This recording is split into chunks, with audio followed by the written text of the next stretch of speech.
Ima, how's everybody tonight? Very nice. I'm Jackson. You know, when I first moved to Hong Kong, I found out all my local Chinese friends, they had, English names. So I thought it was only appropriate that I would get a Chinese name. So my name is Jackson Long. Yeah.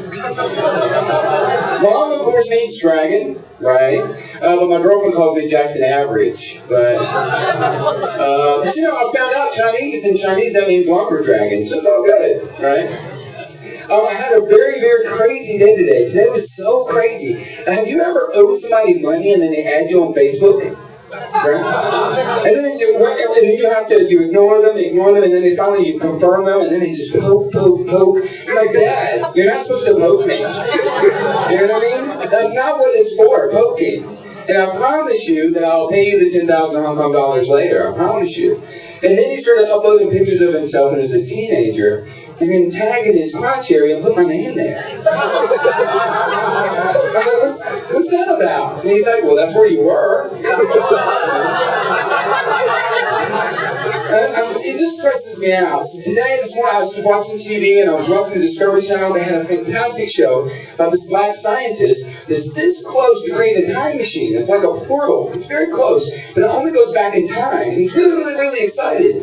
And I was thinking, why would a black man ever be excited about going back in time? Right? Unless there's going to be a black Terminator that kill slave owners. I'll be back, honky. I was like, yeah, that's cool, right? You gotta do what you gotta do. But then, as I was looking at him, I realized he's an inventor. I've got to invent something. I gotta generate some revenue somehow. I gotta make some money. So I think about making T-shirts. T-shirts are a great way to generate revenue. So I got this T-shirt for the 60 years of People's Republic of China. It's proudly celebrating 60 years of the People's Republic of China. Thanks for making us farmers for the first 30. But I didn't know that didn't go too well.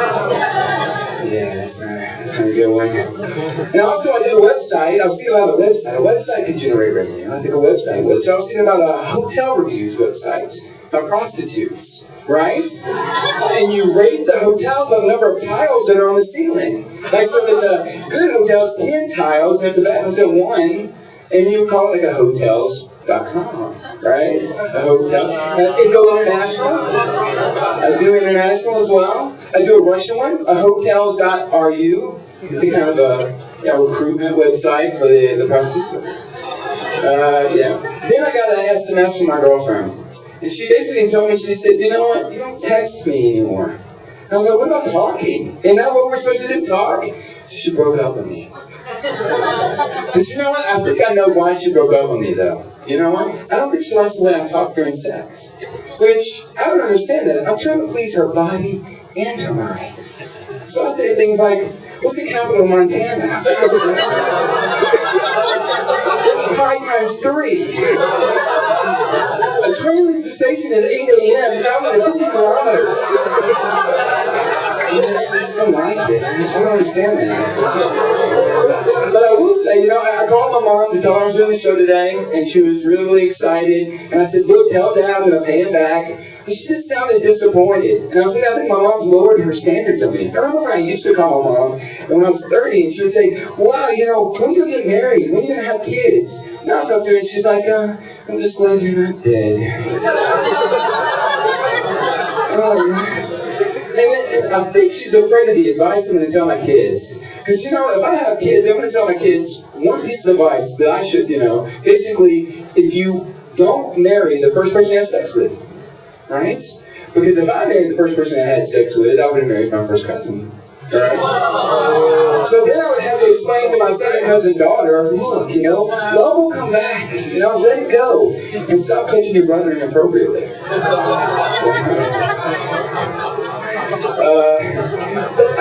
The one thing though is I'm really scared of dating.